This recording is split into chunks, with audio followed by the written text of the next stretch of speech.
इस दुनिया के दो खूबसूरत शब्द माता और पिता है।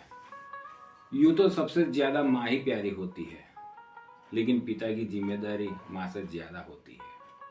ये तय है कि बच्चे को सबसे पहली शिक्षा अपने घर से ही मिलती है।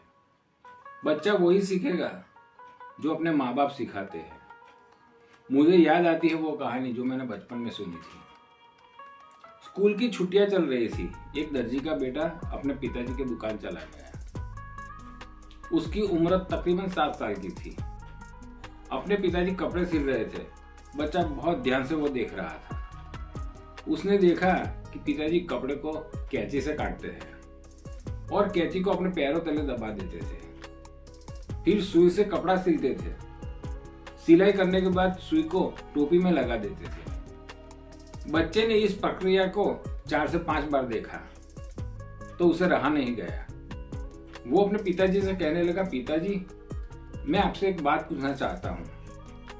पिताजी ने कहा, हाँ बेटे बोलो, क्या पूछना चाहते हो? तो बेटा बोला, पिताजी मैं आपको बड़ी देर से देख रहा हूँ। आप जब भी कपड़ा काटते हो तो कैंची को पैरों तले दबा देते हो और सुई से जब कपड़ा आप सीते हो तो सुई को टोपी में लगा देते हो। इसका मतलब क्या है? ये सुनकर उसके पिताजी ने हंसकर बेटे से कहा। उन 2 पंक्तियों में पिताजी ने अपने बेटे को जिंदगी का सार समझा दिया। उसके पिताजी ने कहा, बेटे कैंची काटने के काम आती है और सुई जुड़ने का काम करती है। जो काटता है उसका स्थान पैरों में होता है और जो जोड़ता है उसका स्थान सर पे होता है।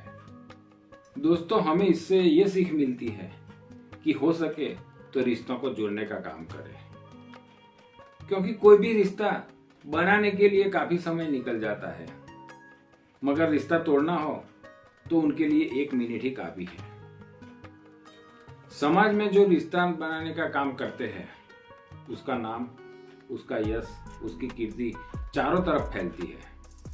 एक पंक्ति में कहा जाए तो समाज में उसका स्थान सबसे ऊंचा है, एक छोटी सुई की तरह। इसीलिए मैं कहता हूं दोस्तों कि काम करो कुछ इस कदर कि दुनिया करे तुम्हारी कदर। तो आइए दोस्तों, हम भी अपने घर में, अपने समाज में, अपने देश में रिश्ता बढ़ाने का काम करें, रिश्ता जोड़ने का काम करें।